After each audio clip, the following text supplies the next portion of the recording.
Boa noite, amados irmãos. Nós estamos mais uma vez aqui nessa noite de domingo. Temos a alegria e o privilégio de adorarmos a Deus, cultuando a Ele com toda a nossa reverência, com toda a nossa alegria, com todo o nosso louvor e entusiasmo. Sabendo que para nós não existe separação, porque a palavra de Deus diz que somos unidos pelo mesmo Espírito, pelo mesmo corpo, somos unidos pelo sangue do Cordeiro que foi derramado por causa dos meus pecados e dos teus pecados. E como a palavra de Deus nos diz, nada pode nos separar do amor de Deus que está em Cristo Jesus. E por isso, meu irmão, é que nós estamos mais uma vez, mais um domingo, na presença do nosso Deus, prestando a Ele esse culto de adoração, de gratidão, de louvor. Você que está aí na sua casa, junto com os seus familiares, prestando esse culto ao Senhor. Você não pode estar aqui em corpo presente, mas você está aqui junto de nós, em espírito e em verdade, como a palavra de Deus tem ensinado para nós. Eu quero deixar nessa noite um versículo muito conhecido por todos nós, mas que fala muito ao nosso coração nesse momento difícil que o povo brasileiro vive, de pandemia, de isolamento social. Mas eu quero dizer para você que a palavra de Deus, ela é sempre viva e abundante na vida daqueles que se submetem a ela. Então abra sua Bíblia, você, meu irmão, no livro de Romanos, lá no capítulo 8, versos de 35 a 39, você pode meditar comigo nesses poucos versículos que nós vamos ler juntos. Então abra aí a sua Bíblia, Romanos 8, 35 a 39.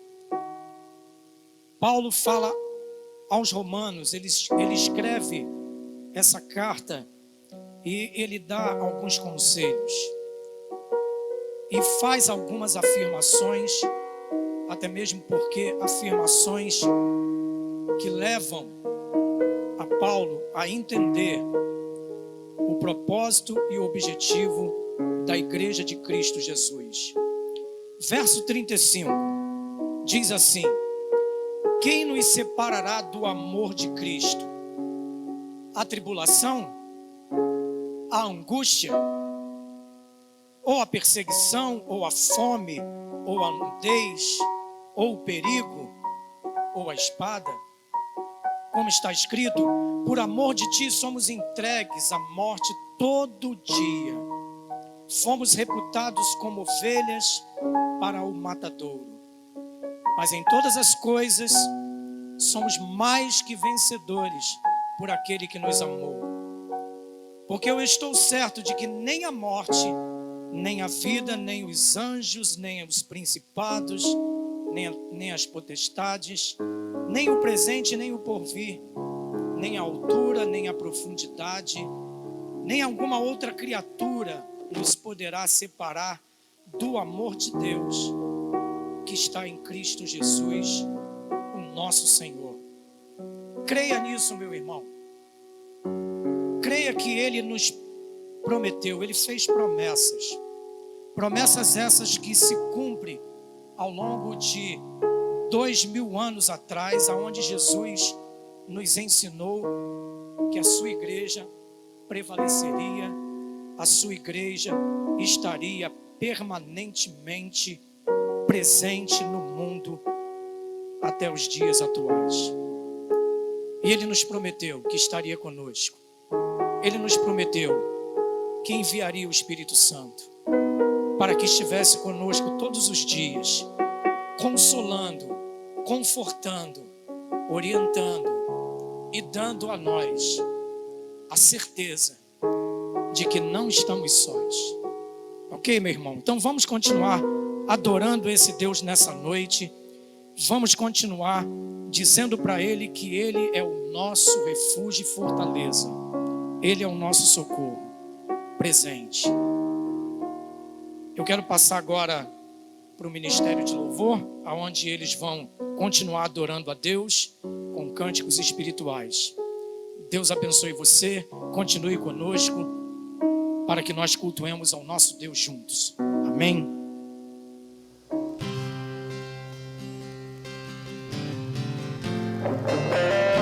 Senhor, faz chover perdão e graça em cada casa, em cada lar, Senhor. Confesso a Ti, Senhor, que fraco eu sou,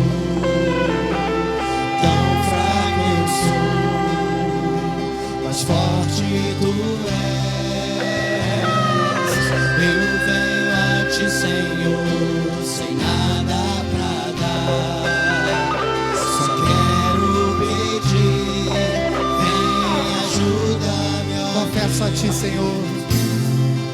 Confesso a Ti, Senhor, que fraco eu sou, tão fraco eu sou, mas forte Tu és. Eu venho a Ti, Senhor, sem nada pra dar, só quero pedir, vem ajuda-me, ó. Um coração quebrantado, vai chover.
Wagner Souza Dutra.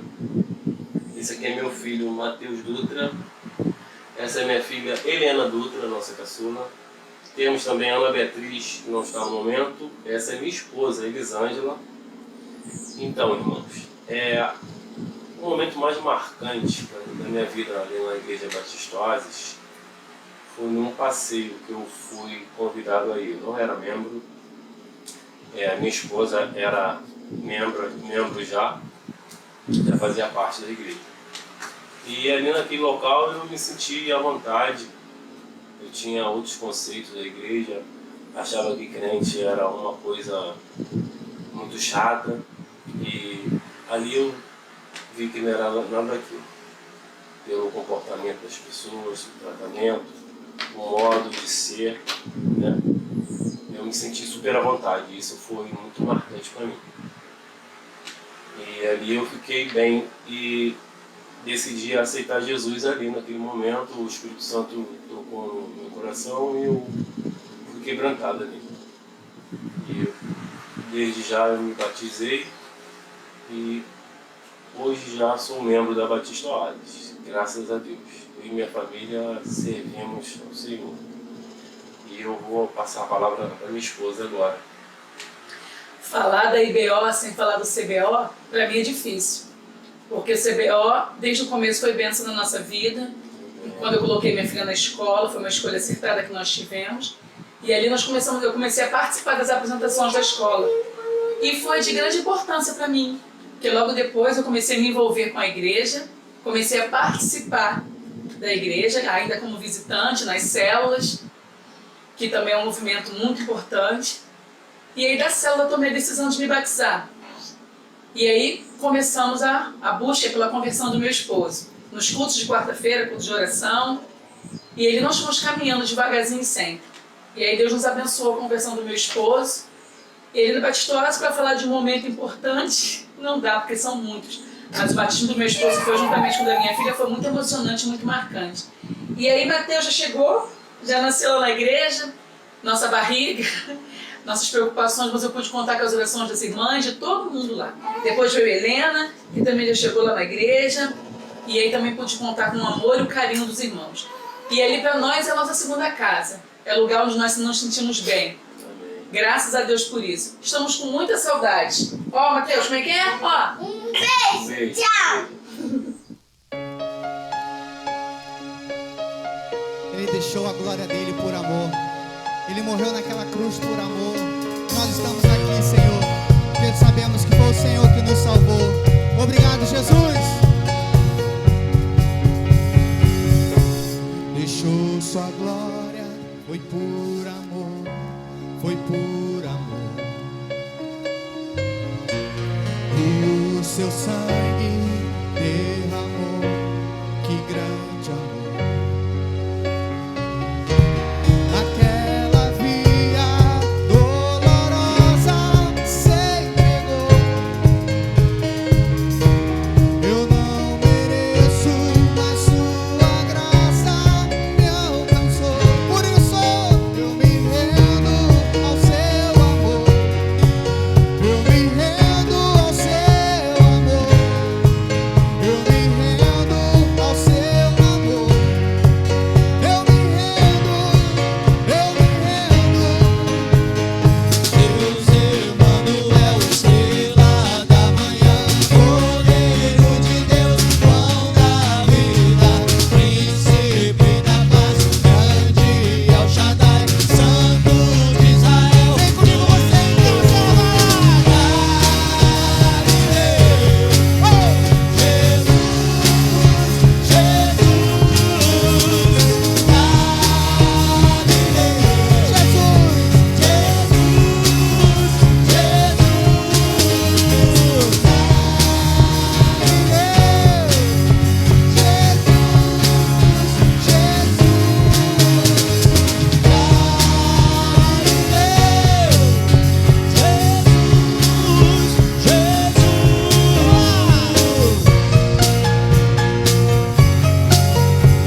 casa.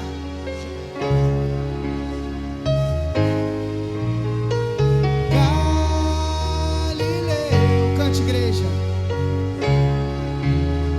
Vamos juntos! Galileu, Jesus, Jesus. Galileu, Jesus, Jesus. Aleluia, Deus abençoe a todos vocês. Olá, meus irmãos. Essa aqui é minha família, Viviane, Amanda e Caio. Estamos na igreja desde 93. Aprendemos muito com a palavra de Deus. Entendemos que corpo e família têm que estar sempre unidos, andando em obediência a Cristo. As famílias estão conectadas nessa igreja e ficamos felizes porque o único propósito é adorar e louvar a Deus. Olá, sou Viviane. Estamos, como o Lécio falou, 27 anos na igreja. E um momento importante para mim foi o batismo dos nossos filhos, pois eles foram criados dentro da igreja desde o seu nascimento. E ficamos muito felizes e gratos a Deus pela nossa família estar congregando na Igreja Batista Oásis. E tem sido muito importante o momento de comunhão que nós temos, estamos sentindo falta, mas que isso a cada dia acalenta o nosso coração, que em breve nós podemos estar juntos.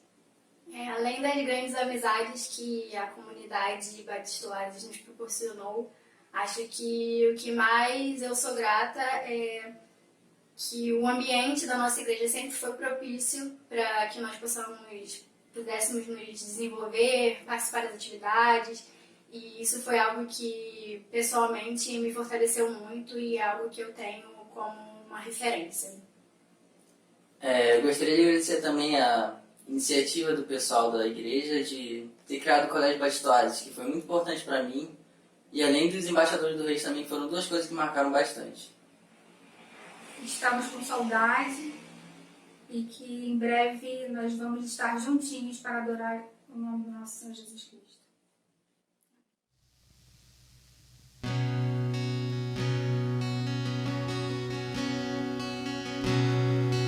Ainda que eu ande pelo vale da sombra da morte, o teu amor lança fora o medo. Ainda que eu me encontre bem no meio das tempestades da vida, voltarei, pois perto estás. Eu não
Senhor nunca me deixou.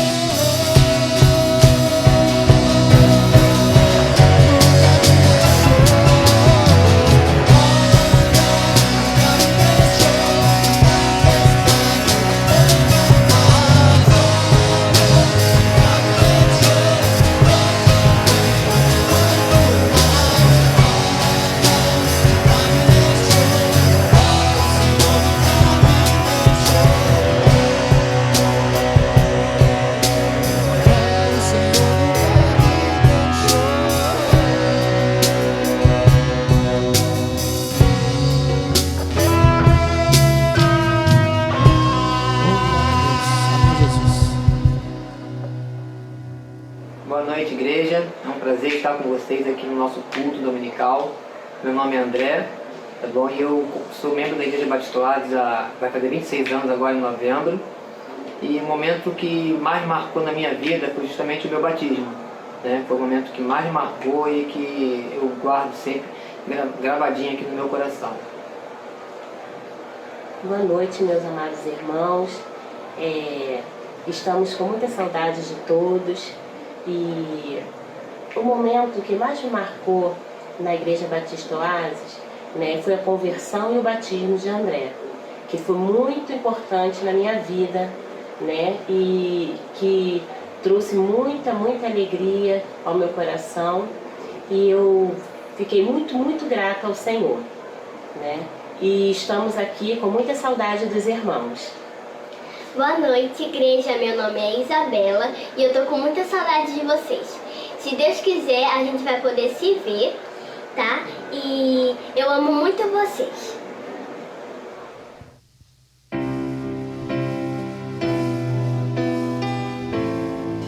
Confie, meu irmão. Espera no Senhor. Ele cuida de nós.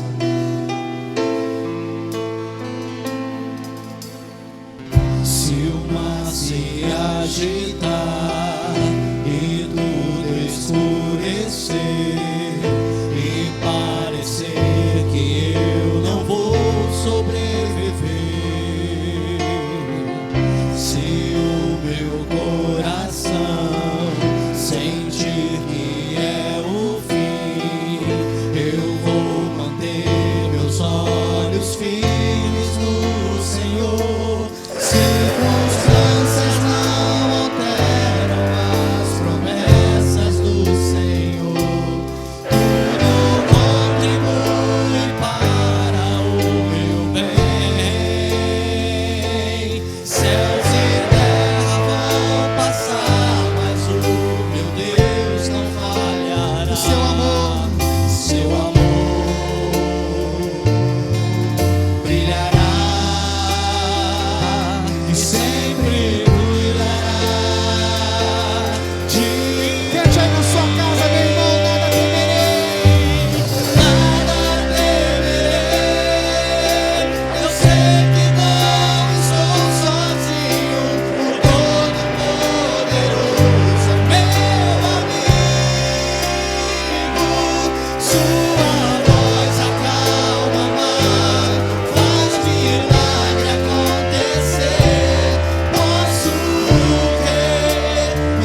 Eu sei que não estou sozinho, o Todo-Poderoso,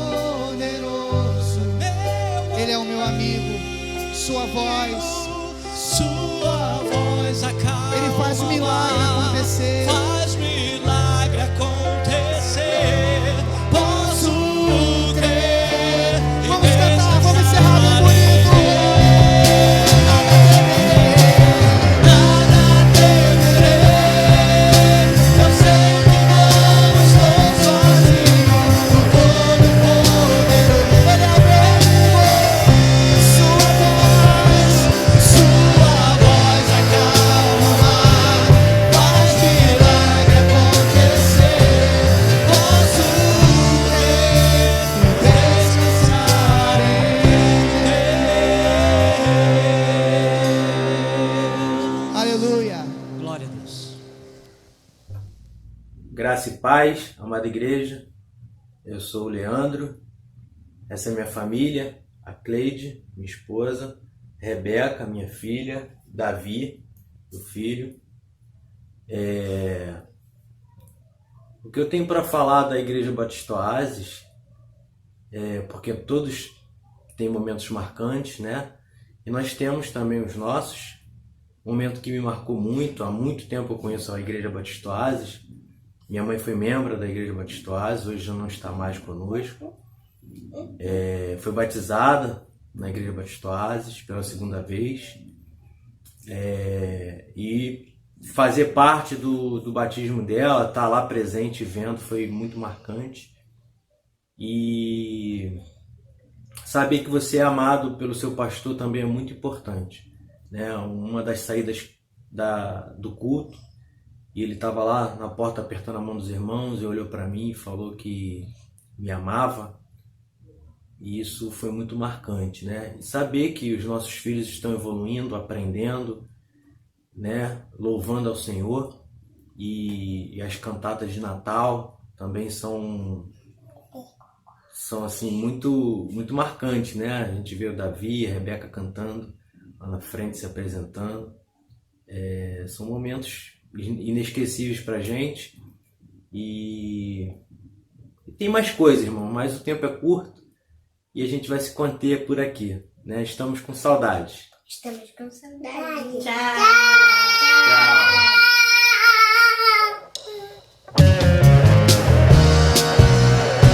Entregue, meu irmão, a sua vida, a vida da sua família, os seus sonhos, a sua ansiedade. Entregue tudo nas mãos do Senhor. Ele está no controle de todas as coisas, amém?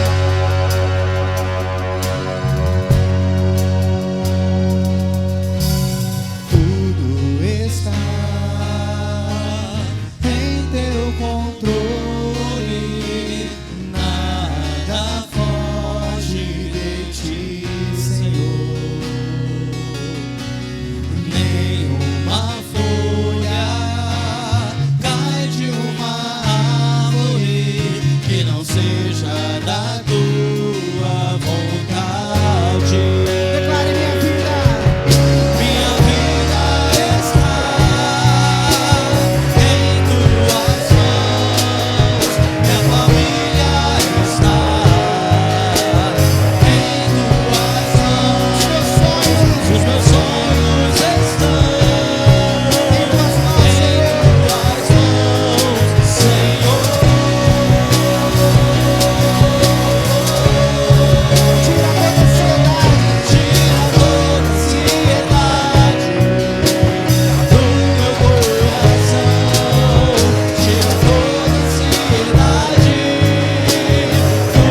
descansar em ti.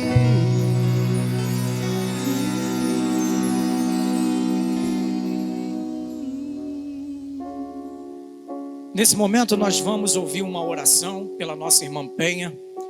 Ela vai estar intercedendo pelos nossos anciões, pelos nossos irmãos que estão enlutados, aqueles que se encontram nesse momento de sofrimento, de tristeza, de luto, aonde nós estaremos intercedendo. Essa irmã estará intercedendo para que o Espírito Santo de Deus fale, conforte e console o teu coração. Amém? Tá. Boa noite, igreja. Boa noite, meus irmãos. Vamos orar, Senhor. Vamos orar, meu irmão, para que isso tudo venha acabar. Venho pedir a Deus que esse vírus, meu Deus, possa se acabar o mais rápido possível, que a gente possa voltar à nossa comunhão na nossa igreja. Agora venho pedir também pelo pastor Paulo César, que Deus nosso Senhor abençoa grandemente meu pastor, dando saúde, dando força, coragem a ele, de toda a família dele, Senhor. Também pelo pastor Cristiano, que teve também o Covid, que graças a Deus ele já está melhor, já se recuperou, pela graça e misericórdia de Deus.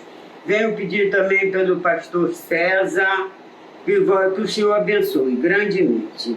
Peço, meu Deus, que o Senhor, pela tua graça, pela tua misericórdia, o Senhor possa, meu Deus, acabar, estender a sua mão, Senhor, sobre essa nação, acabando com esse vírus. A gente sabe que quando o Senhor quiser, o Senhor vai terminar com esse vírus. Peço por todos os meus irmãos que esteve enfermos, peço para os irmãos nossos que faleceram, que o Senhor, sabemos que já está na glória, já está junto contigo.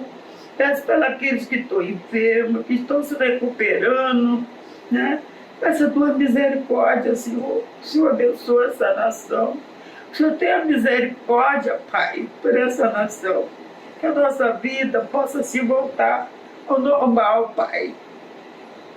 Porque o mundo do jeito que está, Senhor, nós nunca pensamos de viver uma epidemia dessa, Pai. Eu te peço, te oro, te peço a tua misericórdia por essa nação, Senhor. Tem misericórdia, Pai. Ajuda essa nação. Ajuda o Brasil, Pai. Ajuda nossos governantes, nossos presidentes que estão lá, Senhor. Dá sabedoria a eles para que eles possam inventar logo uma vacina, Senhor, que venha acabar com esse vírus, Pai. Pai, assim eu te oro, no teu nome, em nome do teu Filho amado, que está vivo sobre esta nação, Pai. Em nome do Pai, do Filho e do Espírito Santo. Amém. Olá, meu irmão, olá, minha irmã, membro da Igreja Batista Oásis, membros da Igreja Batista Oásis. Eu quero reiterar nosso desejo de que a paz de Jesus esteja guardando o seu coração. Estou aqui nas Meleiras, no Espírito Santo, na congregação Batista Reformada das Meleiras, com outros irmãos, para juntos adorarmos ao Senhor. Estamos reunidos, os irmãos aí no Rio de Janeiro, na Igreja Batista Oásis, nos seus lares, naturalmente, ou em outros lugares, ou mesmo você que não fazendo parte da nossa congregação, mas está junto conosco cultuando ao Senhor. Quero te convidar então a palavra do Senhor para que juntos, num só Espírito, nós possamos ter o nosso coração alimentado e ajudado pela palavra do Senhor. Eu quero parabenizar também, né? Hoje é dia do pastor, então aqueles pastores, servos de Deus que têm labutado, que têm trabalhado aí fielmente na causa do Senhor, no trabalho com o Senhor pelo estabelecimento do reino do Senhor. Eu quero, no ensejo desta data, trazer então uma palavra, dar continuidade a algo que já começamos no domingo passado, quando eu estive falando sobre a graça que nos educa. Eu queria então voltar àquele texto de Tito, no capítulo 2, somente para fixar e pensar com os irmãos sobre a importância desta graça ser entendida por nós de forma mais ampla, mais aprofundada, a fim que de fato nós possamos ser relevantes como filhos de Deus, como aqueles que fomos chamados para trabalhar e ajudar no estabelecimento do reino de Deus na terra.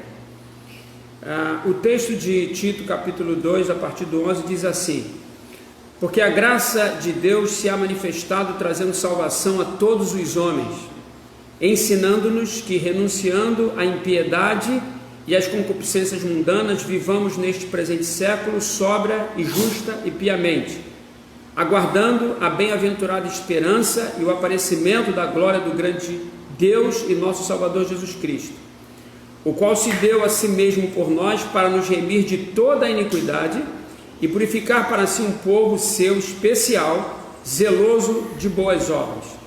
Fala disto e exorta e repreende com toda autoridade, ninguém te despreze.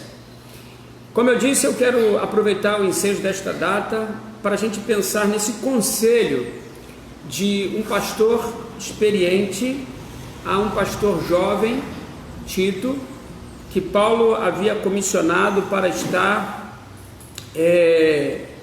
lá na ilha de Creta, para trabalhar e pôr algumas coisas em ordem ali naquela ilha.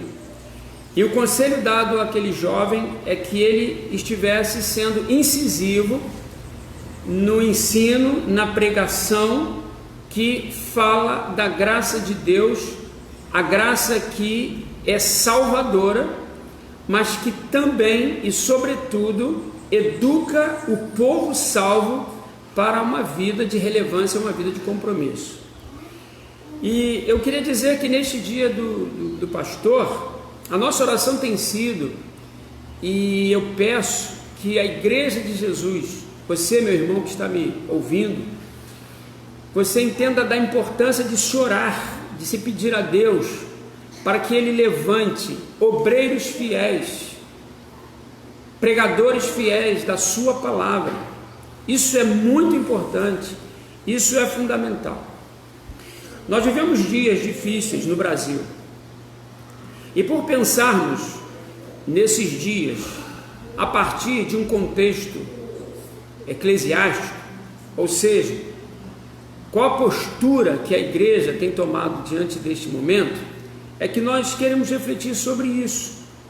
Será que a graça de Deus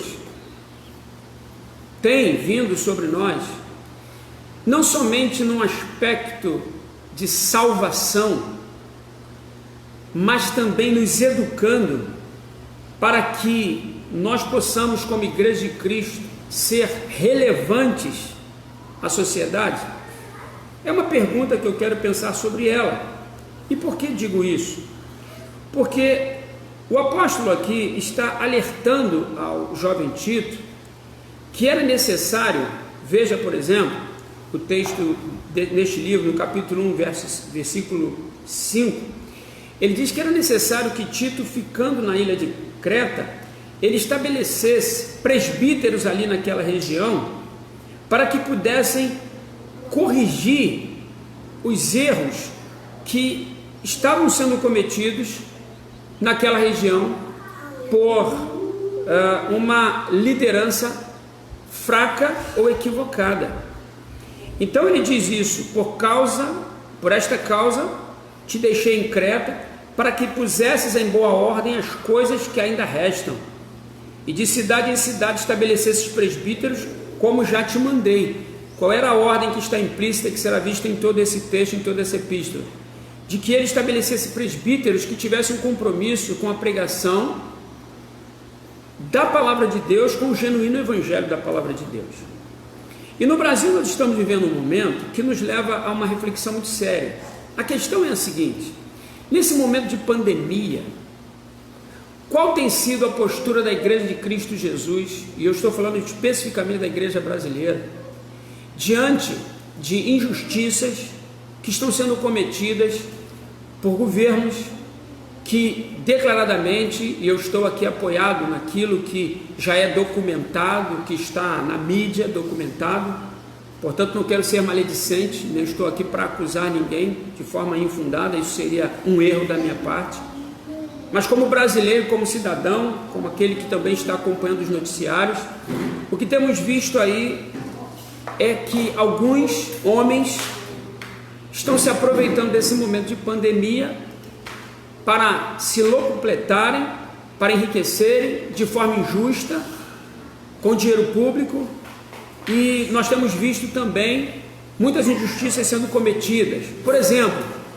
eu estava assistindo um comerciante, um pequeno comerciante, que gravou o momento em que fiscais chegaram à porta do seu comércio, onde ele estava utilizando-se de todos os meios possíveis para que ele mantivesse a segurança nesse momento de pandemia, dele próprio e dos seus clientes, apoiado por uma comunidade que agradecia por ele manter aquele estabelecimento comercial aberto, e de repente ele recebe a visita de fiscais que vêm para fechar o seu estabelecimento, e dado o fato dele ter argumentado de não desejar e não querer fechar, ele foi conduzido a uma delegacia para poder se haver com o delegado. Nesse mesmo país, onde esta realidade está acontecendo, onde eu e você, se você procurou nas redes sociais, você deve ter encontrado, deve ter visto, pessoas trabalhadoras de bem, que por alguma razão, discordando de alguma realidade decisória, até em alguns momentos nós temos visto equivocada, foram algemadas, foram presas e conduzidas a delegacias para responder diante de um delegado. Ao mesmo tempo que isso acontece nesse momento, nós temos visto o nosso Superior Tribunal Federal criando leis, votando leis para que pessoas que estão presas, condenadas por crimes hediondos, voltem para as ruas por conta dessa pandemia. Nós estamos vendo decisões equivocadas sendo tomadas por um Superior Tribunal Federal que leva, por exemplo, a retirada da justiça, eu estou falando propriamente da polícia, de comunidades em várias regiões do Brasil por conta dessa pandemia. Então o que a gente tem em suma? Trabalhadores que querendo trabalhar, que precisando trabalhar, estão sendo presos. E outros que deveriam estar presos por conta de crimes e por serem pessoas nocivas à sociedade, estão sendo soltas. Que país é esse? Que realidade é essa? Bem, este é somente um dos assuntos, um dos pontos que nos leva a refletir como cristãos, como igreja, como pastores, sobre as realidades com as quais nós estamos envolvidos e até que ponto, como igreja, nós estamos de alguma forma sendo relevantes para influenciar nessas realidades. Este é o meu ponto. Então, quando o apóstolo Paulo ele trabalha no coração de Tito, lembrando ele de algumas realidades, ele diz para Tito que a graça de Deus, ela é uma graça que não trabalha somente no campo da salvação individual dos homens, mas que, tendo salvado indivíduos, Deus agora conta com esses indivíduos que constituem-se agora um povo, que nós chamamos de igreja, um povo especial, que o próprio versículo 14 diz: esse povo é zeloso de boas obras. Boas obras aonde? Pergunto eu. Boas obras no céu algum dia? Ou boas obras agora, nesse momento gritante da nossa sociedade? Qual a relevância que a igreja brasileira está tendo nesse momento de pandemia, diante de tantas injustiças que estão sendo cometidas?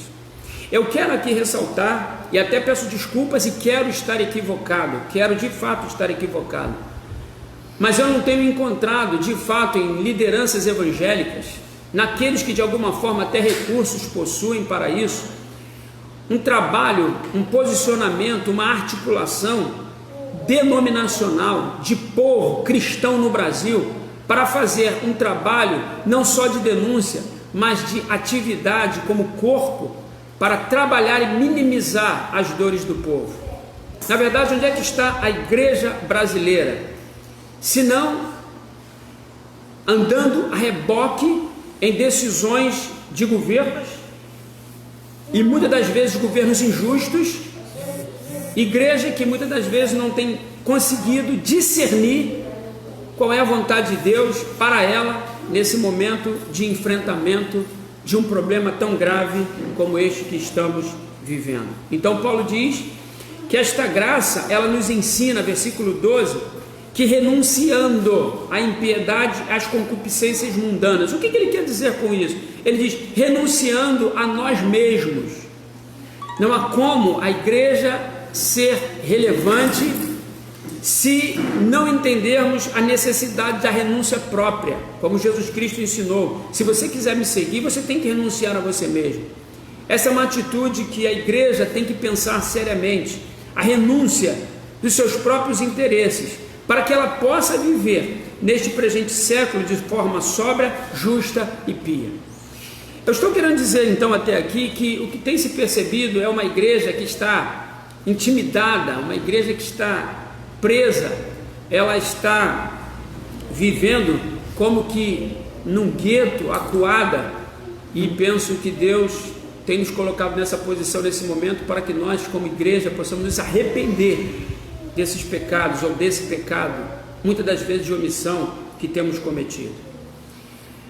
A história tem mostrado que a igreja em toda época ela sempre fez diferença. Eu quero voltar, por exemplo, num período histórico. Nesse momento, nos Estados Unidos, existem movimentos que estão trabalhando uma revitalização da igreja, e eles têm chamado um retorno aos princípios da reforma. A igreja reformada nos Estados Unidos, em vários segmentos, vários setores, eles têm trabalhado para poder resgatar naquele país algo que eles entendem foi perdido e que, no meu entendimento, para nós aqui brasileiros, talvez nunca tenha existido. Ou seja, aquele período maravilhoso do século 17 e 18, quando, pós-colonização, eles começaram a estruturar aquela nação, um povo ali cristão, conhecido como os puritanos, que trabalhavam a pregação da palavra de Deus, a salvação dos pecadores, e tinham como doutrina, como carro-chefe, a doutrina da soberania de Deus. E eles trabalharam por isso. E todos nós sabemos historicamente que por esses puritanos nos foi legado no mundo ocidental principalmente muitos benefícios como seres humanos. Por exemplo, a liberdade individual do indivíduo, a questão que envolve até mesmo uma economia produtiva, a iniciativa privada, onde as pessoas podem trabalhar com liberdade, desenvolvendo-se como ser humano, desenvolvendo-se como pessoa, o estabelecimento de justiça na sociedade, o estabelecimento de leis de trabalho que realmente trouxeram uma realidade de humanização para aqueles que viviam, muitas das vezes, em condições de escravidão. Grupos organizados para levar auxílio em vários segmentos e momentos da sociedade. Enfim, a igreja, através desses homens, a história o confirma, ela entendeu que esta graça que nos educa, ela nos educa tão somente para a salvação e para o céu algum dia. Esses puritanos, eles não viam a soberania de Deus somente na questão da salvação, mas eles viam essa soberania de Deus também em muitas outras vezes daqueles que mereciam a condenação. Era um Deus soberano que atua salvando, mas um Deus soberano que também atua no campo da justiça. E é bem verdade que esses puritanos, trabalhando o aspecto do evangelismo, eles chamavam o pecador ao arrependimento individual e eram enfáticos, por exemplo, naquilo que chamamos dos 5 pontos do calvinismo, né?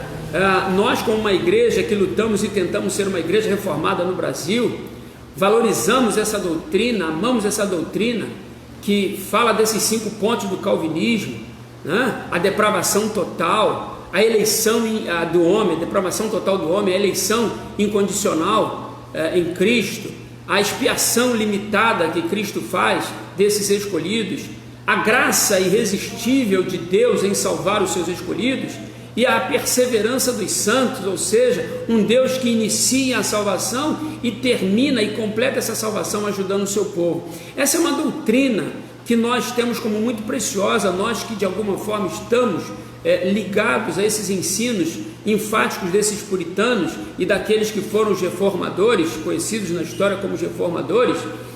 Mas é verdade também que esse evangelismo que fala da salvação individual, que fala da salvação pela graça de Deus, foi enfatizado por eles e deve ser enfatizado por nós.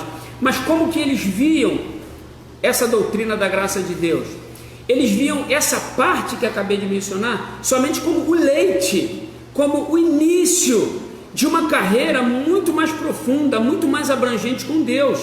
E eles estavam baseados lá no texto de Hebreus, por exemplo, capítulo 6, versículo 1 e 2, quando o escritor ali diz que tinha coisas mais profundas, carne para dar para o povo de Deus, acerca de coisas espirituais nesse mundo, mas que o próprio povo ali, quando o escritor de Hebreus escreve, ele diz: vocês não estão preparados para receber essa carne, esse alimento sólido, porque vocês têm se comportado como crianças, então vocês só recebem leite, que é o alimento básico do imaturo, da criancinha. E o que o escritor de Hebreus estava querendo dizer e o que os puritanos estavam dizendo, baseado nesse texto que acabei de mencionar, é que havia mais áreas do conhecimento e práticas na vida cristã que são mais sólidas, que merecem mais atenção da nossa parte, áreas estas que precisamos avançar de forma mais intensa, dando atenção. E quais sejam, ou seja, que áreas são essas? A realidade de que Deus não só nos salva para um céu algum dia, mas Deus nos salva, como diz o versículo 14, para formar um povo especial todo seu, purificar para si um povo todo seu, zeloso de boas obras. Nós estamos num mundo que afrontou a Deus, nós estamos num mundo que tenta estabelecer justiça conforme o pensamento do homem. Nós estamos num mundo que tenta trabalhar, por exemplo, as coisas mais simples, como a arte, em coisas que venham expressar somente um humanismo, alguma realidade que diz que o homem é o próprio Deus. Mas os puritanos, como já os citei, do século 17 e 18, entenderam que não, que Deus é dono de cada área, de cada pedaço, de cada situação nessa terra, e que o Evangelho vai ser trabalhado, restaurando, vai trabalhar para destruição, para juízo de todas essas coisas que afrontam a glória de Deus, como também para valorizar, para colocar no devido lugar todas as coisas honestas, legítimas e boas criadas por Deus, que são para a glória dele, para que nós o reconheçamos como Deus soberano sobre todas as coisas. Então, esses reformados, esses crentes reformados, eles estavam para lá de serem crentes, e eu vou usar uma palavra que hoje é comum entre nós, então penso que não estarei sendo irreverente. Eles não eram crentes do mimimi. Hoje nós estamos com muitos crentes, ou até mesmo nos percebemos muitas das vezes como crentes cheios de mimimi, muita conversinha, voltados muitas das vezes para o lado sentimental, voltados muitas das vezes somente para os nossos próprios interesses. Queremos o tempo todo somente nos proteger, mas não é esse o legado que nós temos deixado pelos apóstolos de Cristo Jesus, como também não foi este o legado deixado para nós pelos puritanos ou pelos reformadores, como queira. Eles de fato viveram, e nós somos, como já disse anteriormente, beneficiados por um evangelho que trabalhou a transformação da sociedade em muitos aspectos. Eu te levo então a fazer esse questionamento: qual tem sido a relevância da igreja brasileira nesse momento? Qual tem sido a relevância da igreja local neste momento? Como nós cristãos temos nos comportado e nos visto neste momento? De fato, o que eu estou dizendo aqui,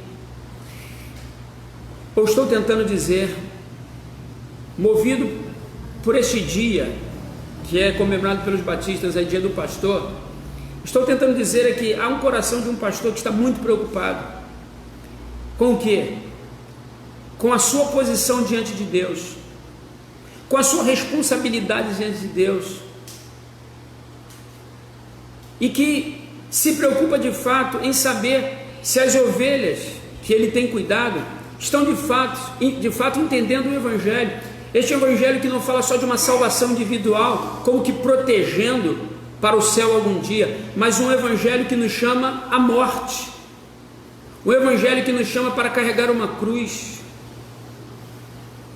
Pensando ainda nesse legado que nos foi deixado pelos reformadores, esse legado que nós hoje, como disse anteriormente, somos beneficiados, nós precisamos pensar que eles não deixaram para nós igrejas cheias de crentes que ansiosamente estudam teologia somente para regozijar-se com sua salvação pessoal. Às vezes nós percebemos isso até mesmo no meio daqueles que se intitulam reformados, o desejo de ter uma doutrina precisa, saber que estão em termos de conhecimento doutrinário sendo completamente precisos. Na verdade, a história mostra que a maioria dos crentes daquele momento específico que eu estou falando aqui, da reforma, esses primeiros reformadores, eles não deixaram nem igrejas permanentes. A questão denominacional vai surgir depois com alguns outros movimentos, mas eles deixaram de fato um legado que permeou e que influenciou a sociedade em todos os seus aspectos, seja economicamente, seja na área artística, seja na área das relações humanas mais simples, porque o Evangelho trata de todas essas coisas. O que eles nos legaram não foram também pregações intelectualizadas, com uma linguagem psicológica, para poder colocar as pessoas para cima, animadas, mensagens essas elaboradas para poder ajuntar em torno de si esses presbíteros, multidões que na verdade são movidas por emoções apenas, onde o resultado é um coração que se acha no direito de receber as bênçãos de Deus e nunca está pronto para o sacrifício e para se entregar e para se dar. Mas pregações, mensagens, líderes que só querem reunir em torno de si multidões para o seu benefício próprio. E aliás, você está com a sua Bíblia, eu quero aconselhá-lo que você faça a leitura desta carta. Você vai perceber que é exatamente isso que está sendo dito no capítulo 1, a partir do verso 10. Me permita aqui uma rápida leitura de um trecho, onde o texto diz assim: porque há muitos desordenados, faladores, vãos e enganadores, principalmente os da circuncisão, os quais convém tapar a boca, homens que transtornam casas inteiras, ensinando o que não convém, por torpe ganância. Não é isso que vivemos hoje? Essa relação de troca. Você vem à igreja, eu vou orar por você, vou ministrar para você a bênção de Deus, de cura, de prosperidade, de seja lá o que for, que vai te beneficiar, e você em troca vai dar uma boa oferta para a manutenção desse ministério. Não é essa relação que nós temos visto comumente em nosso país? O texto de Tito, e eu diria nesse caso, profeticamente, nos ajuda a entender o momento no qual nós estamos vivendo. Mas quando olhamos para os puritanos, para o legado que nos deixaram, eu quero ainda dizer que o legado que deixaram não foi uma crença, uma fé num Deus que somente é soberano para salvar indivíduos e nada mais. É assim que nós temos visto muitas das vezes crentes que na verdade quando tem que ir para o confronto, que quando tem que ir para a linha de frente se acovardam, tem medo, porque ali Deus não é soberano, ali Deus não vai atuar, Ali Deus não está fazendo a sua vontade, se escondem, se amedrontam, mas somente entendem um Deus soberano que os salvou para o céu algum dia. Não. O legado dos apóstolos, é importante que digamos isso, que foi interpretado, vivenciado, praticado pelos reformadores, e especificamente aqui estou tratando de um período da história em que os puritanos apareceram na América do Norte. Esse legado fala de um Deus que é soberano em cada área da existência humana e que interfere ali. Mas de que forma Deus faz isso? Nunca foi sem não usar o seu povo, nunca foi sem não usar a sua igreja. Então o legado mais duradouro que nos deixou, ou nos deixaram os puritanos, ou voltando, porque essa é a ideia da reforma, não é? A ideia da reforma é uma volta às escrituras. A ideia da reforma é a volta à essência do evangelho. A ideia da reforma, a ideia central da reforma é a volta às escrituras, para o ensino apostólico. Então o legado mais duradouro que eles nos deixaram foi o cultivo de sociedades cujas culturas se baseavam na aplicação, na prática da teologia reformada em todos os aspectos da vida humana. Uma igreja que influencia, uma igreja que está presente, uma igreja que tem o que dizer ao mundo em qualquer situação que este mundo esteja vivendo. Eu quero então concluir dizendo que essa palavra hoje no dia do pastor, na verdade ela vem em primeiro lugar de encontro ao meu coração, porque eu entendo que o apóstolo Paulo aqui está falando a mim diretamente e em primeiro lugar, porque a palavra de Deus em outro lugar me diz: não queirais muitos de vós ser mestres, sabendo que receberemos mais duro juízo. E mesmo neste livro que estou dizendo, que estou utilizando como base, que é a carta de Paulo a Tito, nós vemos os conselhos de Paulo e da seriedade que deve existir numa igreja, na escolha dos seus pastores, na seriedade que deve existir num pastor no trato com a sua igreja. Capítulo 1, verso 6 diz que o Tito deveria então trabalhar, e não seria, claro, sem a ajuda da comunidade, mas ele deveria trabalhar a escolha de presbíteros que fossem irrepreensíveis, marido de uma mulher, que tenha filhos fiéis, que não possam ser acusados de dissolução, nem são filhos desobedientes. E ele prossegue dizendo: porque convém que o bispo seja irrepreensível, como despenseiro da casa de Deus, não soberbo, não iracundo, nem dado ao vinho, nem espancador, nem cobiçoso de torpe ganância. Mas ele tem que ser dado à hospitalidade, amigo do bem, moderado, justo, santo, temperante, retendo firme a fiel palavra. Ele não pode, agora, depois de todos esses adjetivos anteriores, ele não pode negociar a palavra de Deus. Então ele tem que reter firme a fiel palavra, que é conforme a doutrina, para que seja poderoso, tanto para admoestar com a sã doutrina, como para convencer os contradizentes. O que eu tenho aqui então é a palavra de Deus, mostrando que precisamos, igreja brasileira, orar insistentemente pelos pastores que aí estão e por aqueles que ainda virão, para que sejam homens nesse nível, que ajudem a igreja a entender de fato o sentido da graça de Deus, que nos educa para sermos esse tipo de homem e de cidadãos do reino de Deus, que fazem de fato diferença nessa sociedade.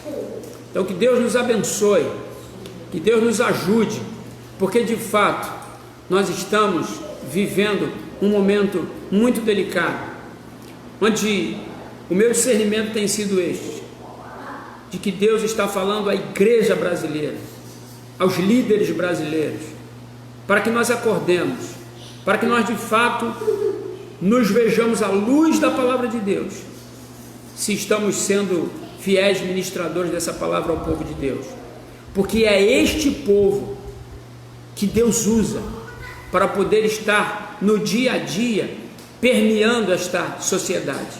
E eu quero terminar então com aquela ilustração de Jesus Cristo. O que ele diz sobre isso? Sobre o reino de Deus. Ele diz: o reino de Deus chegou, o reino de Deus já está entre vós, e o reino de Deus é como uma mulher que pegou farinha para fazer uma massa e um pão, e ela colocou uma quantidade de fermento. Então este é o reino de Deus, aquele fermento que é colocado naquela massa e que vai permear toda aquela massa. Essa é a ideia. Precisamos de pastores honestos, que preguem e que ensinem o povo de forma honesta, e que também desafiem esse povo a ver um evangelho que é abrangente, que vai para lá do aspecto simples da salvação propriamente dita para o céu algum dia, mas um evangelho que é pujante nas ações neste mundo. E então ele vai, através desses membros, você, meu irmão, membro de igreja, conhecedor dessa graça, desse evangelho, como fermento na massa, onde você estiver, você vai ali, está cooperando com Deus para o estabelecimento, a ampliação do reino de Deus na terra. Onde estiver um cristão, onde houver, não importa em que área, ali ele deve ser um agente transformador. Você pode ser um artista, mas como cristão você vai ser um artista cristão que vai manifestar o reino de Deus ali. Não importa se você está trabalhando numa firma, o funcionário que você é, até mesmo o dono da empresa, mas ali você vai mostrar que porque Deus está no comando, as coisas são completamente diferentes da forma como o mundo tem apresentado aí. Então esta graça que nos educa, ela nos educa para sermos de fato cidadãos dos céus nesta terra. Que Deus nos ajude. Eu convoco você a que nós estejamos orando muito pelo Brasil, mas principalmente orando pela igreja brasileira, para que nós não sejamos encontrados em falta. Que Deus possa ter misericórdia de nós, como igreja, principalmente dos pastores, que hoje têm uma função primordial de conduzir o rebanho para manifestar o reino de Deus na terra. Essa é a nossa oração. Você pode orar comigo agora, onde você estiver. Curva a sua cabeça, feche os seus olhos. Vamos juntos, neste momento, pedir a Deus que a sua graça possa ser ampliada em nosso coração, através dessas verdades. Pai querido, nós queremos nos dirigir ao Senhor agora, em primeiro lugar, para pedir perdão e para fazer confissão. Nós precisamos, ó Deus, confessar ao Senhor, porque diante do teu amor, diante da tua graça, diante da tua paciência conosco, nós não temos escapatória se não reconhecermos o quanto somos servos inúteis, negligentes muitas das vezes, por não levarmos, ó Deus, a bom termo a missão que nos foi dada. Quantas das vezes nos distraímos, ou quantas das vezes, na verdade, somos entregues e cedemos à tentação do inimigo, que nos leva não a olharmos para o teu reino, para esse propósito maravilhoso que aí está o estabelecimento do teu reino na terra, algo que não pode ser jamais destruído, mas que avança. Mas muitas das vezes nós, tentados pelos nossos próprios desejos, tentados, ó Deus, pelas concupiscências deste mundo, cedemos às seduções de Satanás, esfriamos, ou tomamos atalhos, ou tentamos tomar atalhos, ou nos desviamos do caminho, e assim nos vemos à luz da tua graça agora, da tua palavra, muitas das vezes fora do propósito, o propósito que o Senhor estabeleceu. Portanto, perdoa-nos, perdoa nossos pecados, muitas das vezes de omissão e às vezes de comissão, mas ajuda-nos, ó Deus, a prosseguir. Levanta a tua igreja no Brasil, Abençoa os líderes, os pastores. Traz juízo, ó Deus, para aqueles que impenitentemente se recusam a obedecer a tua palavra e, na verdade, trabalham para prejuízo do teu reino. Nós oramos para que o Senhor possa intervir, que o Senhor possa trazer um avivamento para os nossos corações. E nesse momento, Deus, nesse exato momento, quando a igreja brasileira e quando o povo brasileiro vive esta pandemia, nós te pedimos que a tua soberana vontade seja por nós discernida, para que nós possamos andar de acordo com o teu coração. Esse negócio não aconteceu por acaso, essa pandemia não aconteceu por acaso. Isso está no teu controle. E nós sabemos que no meio desta confusão toda, o Senhor estará trabalhando e está trabalhando para que no somatório de tudo isso, no final, o teu nome seja honrado e glorificado. Ainda que não entendamos todas as coisas, nós queremos declarar aqui que confiamos que o Senhor nos conduzirá em Cristo à vitória plena e completa. Portanto, confiados nessa tua misericórdia e graça, no teu perdão, nós te pedimos, continue nos ajudando nessa caminhada, a fazer as devidas correções que precisamos fazer na nossa própria vida, as correções que precisam ser feitas na igreja de Cristo Jesus. A perda de foco, muitas das vezes, por parte da igreja, que se perde em tantas programações, mas que não consegue, ó Deus, influenciar o ambiente onde está inserido. Nos ajuda para que isso seja mudado nestes dias no Brasil.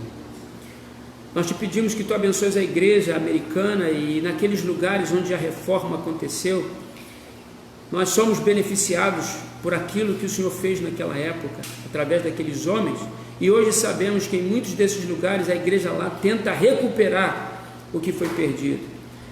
Mas quando olhamos para o Brasil, a impressão que temos, ó Deus, é que de fato nunca vivemos aquela experiência como igreja brasileira.